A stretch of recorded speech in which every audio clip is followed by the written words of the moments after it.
안녕하세요. 사연을 부탁해입니다. 오늘의 사연을 소개하겠습니다. 동서가 우리 곁을 떠난 지 벌써 3년째네요. 참 착한 사람이었는데 뭐가 그리도 급하다고 떠나갔는지 그런 동서를 생각하면 아직도 가슴이 저리도록 아파옵니다. 어느 날 제게 전화를 한 동서는 몸이 조금 이상하다고 했어요. 그렇게 찾아간 병원에서는 동서가 갑상선 암이라고 했어요. 가족 모두 많이 놀랐지만 가족들을 보며 그래도 갑상선 암이라 다행이잖아요? 라고 말하던 동서는 그저 한없이 밝은 사람이었어요. 암 치료를 하던 중에도 오로지 현석이와 현미 걱정만 하던 정말이지 한없이 좋은 사람이었어요. 동서는 씩씩했기에 수술도 잘 끝냈고 치료도 잘 해냈어요. 하지만 그저 씩씩한 줄만 알았던 동서가 수술을 받던 어느 날 형님, 이게 뭐라고 수술실 들어가는데 너무 떨리는 거 있죠? 저 잘못되면 우리 현석이랑 현미는 어떻게 하나 그 생각만 들더라고요. 말을 하기도 했어요. 그런 동서의 마음을 어찌 모르겠습니까? 세상의 모든 엄마는 항상 그러할 테니까 말이죠. 그리고 저는 너무나도 잘 알고 있습니다.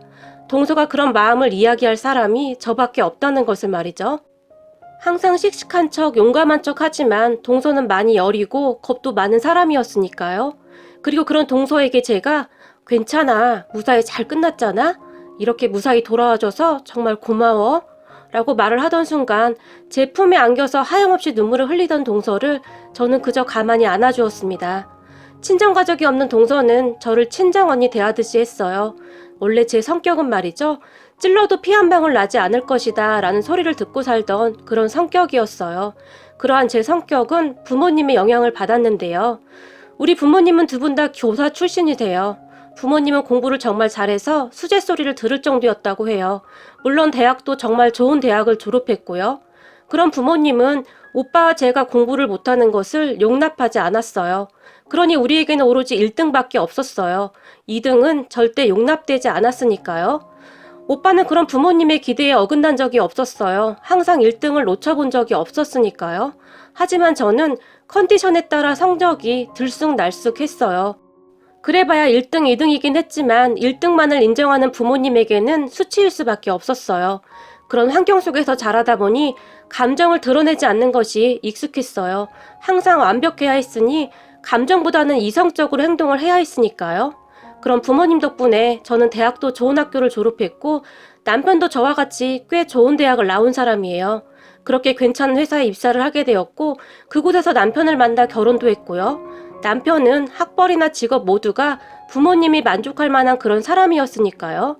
다만 한 가지 부모님이 조금 마음에 들어 하지 않는 부분이 있었는데 그건 남편 동생 부부, 그러니까 서방님과 동서였어요. 서방님과 동서는 우리보다 먼저 결혼을 한 상태였어요. 서방님은 지방에 있는 대학을 졸업하고 직업도 중소기업을 다니고 있었거든요. 거기다 동서는 집안 형편 때문에 대학을 가지 못했다고 했어요. 동서는 아픈 어머니와 함께 살았었는데 동서가 결혼하고 나서 얼마 되지 않아 동서 어머니가 돌아가셨다고 했으니까요. 그렇게 우리 부부 상견례를 하던 날 서방님 부부를 본 우리 부모님은 많이 놀라워 있어요. 아니 형하고 동생하고 어쩜 그렇게 다를 수가 있어? 아빠가 못마땅하다는 듯이 말을 했고 그러니까요. 생긴 것도 정말 많이 다르잖아요. 한 뱃속에서 나왔는데 어쩜 그리도 다른 건지 엄마가 이해할 수 없다는 표정으로 말을 했거든요. 상견례가 끝난 뒤 부모님은 동서 부부를 정말 못마땅해 했으니까요. 그리고 그런 말을 듣고 있던 제가 그럼 저 결혼하면 안 되는 거예요? 라고 부모님에게 물었어요. 지금 생각해보면 얼마나 한심했었는지 말이죠. 그때 당시 모든 것을 부모님이 만들어준 틀 안에서 살았던 저에게는 그것이 당연한 것이었으니까요. 하지만 그런 부모님은 우리 남편은 마음에 들었던지 우리는 결혼을 하게 되었고 신혼여행 후 시댁에 갔는데 시어머니와 동서가 음식을 많이 준비해놨었어요. 형님 좋아하는 음식이 뭔지 몰라서 이것저것 만들어봤는데 어떻게 입맛에 맞을지 모르겠어요. 동서가 활짝 웃으며 말을 했어요. 그래, 네 동서가 며칠 전부터 준비하느라고 고생 많았다. 시어머니도 옆에서 그런 동서를 거들었어요. 그런 시어머니에게 네, 고맙습니다. 라고 정중하게 인사를 했어요. 한참 뒤에 동서가 그때 제 표정과 말투를 표현하기를 형님, 그때 저는 형님이 로봇인 줄 알았어요. 라며 깔깔거리고 웃기도 했으니까요. 제 성격은 그랬어요. 굉장히 까칠하고 딱 할 말만 하는 그런 사람 말이죠. 하지만 동서는 저와는 정반대였다고 보시면 될 것 같아요. 항상 깔깔깔거리며 웃었고 정이 참 많은 사람이었어요. 처음에 그런 동서의 모습에 제가 참 많이 놀랐었는데요. 우리 부모님은 항상 저한테 그렇게 소리내서 웃거나 울면 안 된다고 가르쳤거든요. 한동안은 그런 동서로 인해 제가 스트레스를 받을 정도였으니까요. 사실 마음속 깊은 곳에서는 많이 배우지 못해서 그런 거야 라는 생각도 없지 않았고 말이죠. 하지만 동서는 대단한 사람이었어요. 그 로봇 같기만 하던 저를 점점 변화시켰거든요. 결혼 얼마 되지 않아 뱃속의 아이가 그만. 아무리 로봇 같은 저였지만 산부인과에서 괜찮다고 했었는데 어느 날 갑자기 그렇게 되어서 너무 무섭고 어찌해야 할지를 모르겠더라고요. 눈물이 나왔는데 꾹 참았어요. 감정 표현을 하는 것은 좋은 것이 아니라고 배웠으니까요. 그렇게 병원에 누워 있었는데 동서가 형님, 울고 싶을 때는 울어도 돼요. 지금 형님 마음 많이 아프잖아요. 그럼 소리내서 울면 좀 가벼워져요. 라며 제 손을 잡았어요. 하지만 저는 그런 동서의 손을 매몰차게 뿌리쳐버렸고 말이죠. 누군가 제 몸에 손을 대는 것에 익숙하지 않았어요. 그때까지 동서는 저에게 남이었으니까요. 하지만 동서는 놀라지 않고는 저도 한번 그런 경험이 있어서 형님 마음이 이해가 돼서 그래요. 저는 엄청 울었거든요. 근데 형님은 참 이상해요. 지금 형님 눈에 눈물이 가득한데 그것이 나오지 않게 하려고 노력하는 사람 같아요. 동서가 제 눈을 똑바로 바라보며 말을 했는데 그때 저도 모르게 눈물이 뚝 하고 떨어졌어요. 그렇게 시작된 눈물은 끝도 없이 쏟아져 버렸는데요. 동서가 그런 저를 꼭 안아주며 괜찮아요. 다 괜찮아요. 형님 잘못이 아니에요. 라고 말을 해줬는데요. 그 말을 듣는 순간 그만 소리까지 내면서 울어버리고 말았어요. 병문안으로 왔던 우리 부모님은 누워있던 저를 보며 아니 너는 어떻게 했길래 이러니 그래? 책 안 봤니? 그러니까 모든 것을 철저히 공부했으면 이런 일이 없었을 거 아니니? 사돈이 뭐라고 하겠니? 너한테 실망했다. 라는 말을 하고는 가버렸거든요. 그리고 엄마에게 그 말을 듣던 그 순간 저는 이 모든 것은 내가 잘못해서 그렇다는 죄책감에 사로잡혀 있었어요. 그런데 동서는 제 잘못이 아니라고 했어요. 그러니까 다 괜찮다고요. 그렇게 동서와 저는 부둥켜 안고 한동안 눈물을 흘렸어요. 동서와 저는 그렇게 친해지게 되었어요. 학벌만 좋으면 뭐 하겠습니까? 공부밖에 할 줄 아는 게 아무것도 없었으니까요. 제가 보기에 동서는 저보다 훨씬 똑똑한 사람이었어요.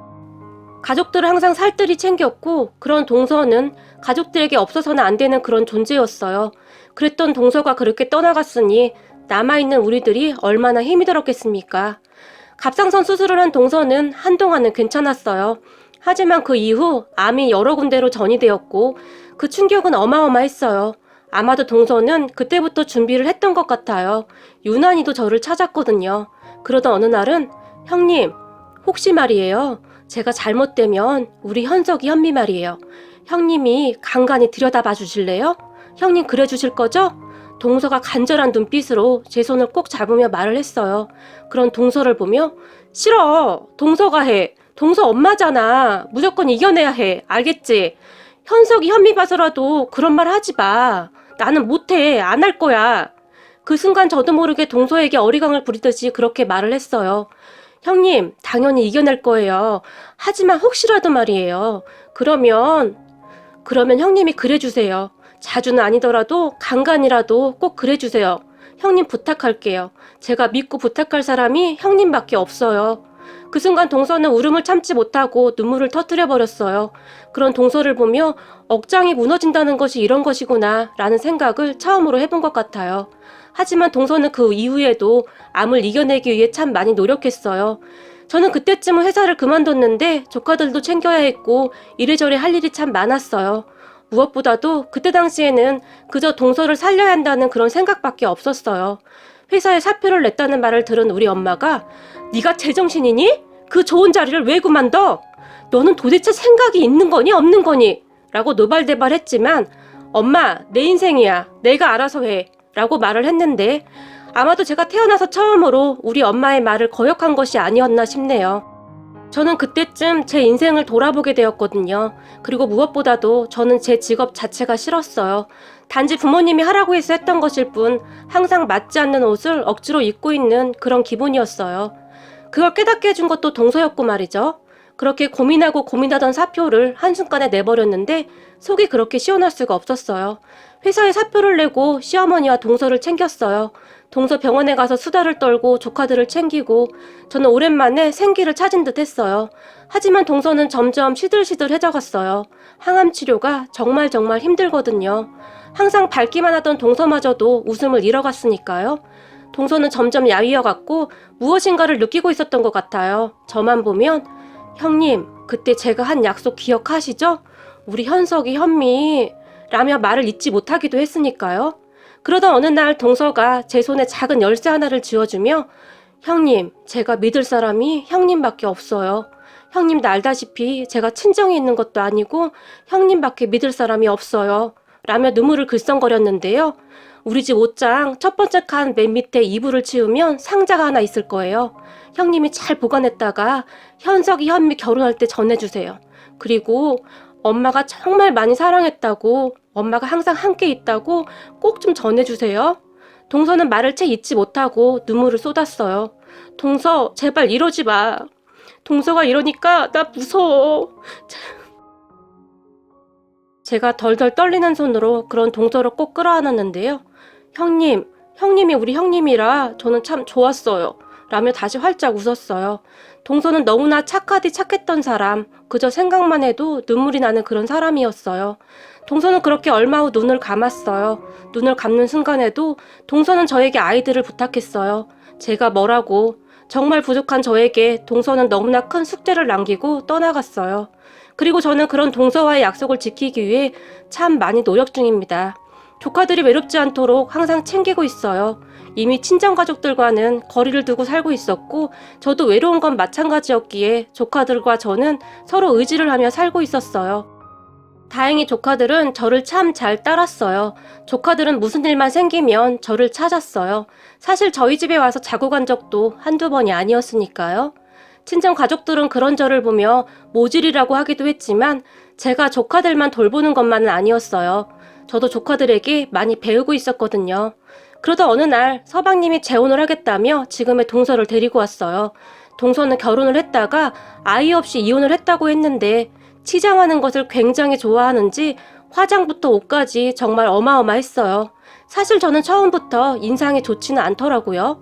하지만 서방님은 이미 마음을 굳힌 것인지 재혼을 하겠다고 했고요. 시부모님들도 정말 마음에 안 들어 했지만 그리 우겨대니 방도가 없더라고요. 다만 우리 남편만이 현석이 현미는 어떻게 할 건데 같이 키우겠다는 거야? 라며 불만 섞인 목소리로 물었어요.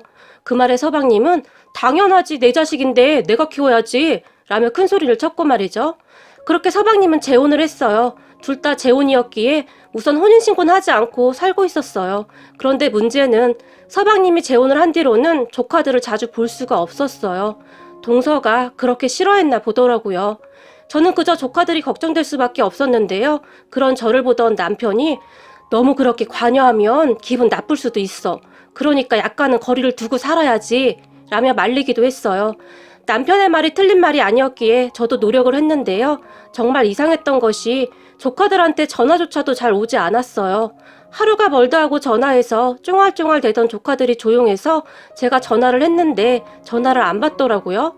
그래서 어느 날은 서방님한테 전화를 해서는 서방님, 현석이랑 현미가 전화를 안 받는데 무슨 일 있는 거 아니죠? 제가 물었지만 형수님이 자꾸 그러니까 애들이 형수님만 찾아서 애들 엄마가 많이 힘들어해요. 형수님 마음은 잘 알겠는데 이제 애들 엄마도 있는데 조금만 이해 좀 해주세요. 라는 말을 했어요. 서방님 말이 틀린 말은 아니었기에 저도 그냥 그러려니 하고 있었는데요. 시어머니가 가끔 가서 봤는데 괜찮다고 했거든요. 그 말을 들은 뒤로 저는 잘 지내고 있나 보다 하고 잊고 있었어요. 그러던 어느 날 현미에게 연락이 왔어요. 큰엄마, 나 큰엄마 집에 가면 안 돼요? 라고 말이죠. 그런 현미의 말에 제가 놀라서 현미야 너 어디야? 라고 물었고 아파트 놀이터예요 라고 말을 했어요. 그렇게 놀라서 놀이터로 갔는데요. 저를 본 현미가 큰엄마 왜 우리 보러 안 왔어요? 라며 서럽다는 듯이 울었어요. 그런 현미를 데리고 나와서 피자를 사줬는데요. 큰엄마, 나 큰엄마 집에 가서 살면 안 돼요? 현미가 다시 물었어요. 그게 무슨 말이야? 그럼 엄마 아빠가 서운해하잖아. 제가 조카를 달랬지만 나는 그냥 큰엄마가 더 편한데 라며 조카가 시무룩한 채 말을 했어요. 그렇게 피자를 다 먹은 다음 제가 조카를 집 앞까지 데려다주고 왔는데요. 마음이 너무 아프더라고요. 그런데 문제는 그 다음에 일어났는데요. 조카와 피자를 먹고 온 사실을 동서가 알게 되었는지 동서에게서 전화가 걸려왔어요. 형님, 제가 웬만하면 이런 말 안 하려고 했는데요. 형님이 현석이 현미를 그렇게 끼고 사니까 저한테 엄마라고 부르지도 않잖아요? 저도 정말 힘든데 형님까지 왜 이러시는 거예요? 동서가 짜증 섞인 목소리로 말을 했고, 미안해 동서, 내가 생각이 짧았어.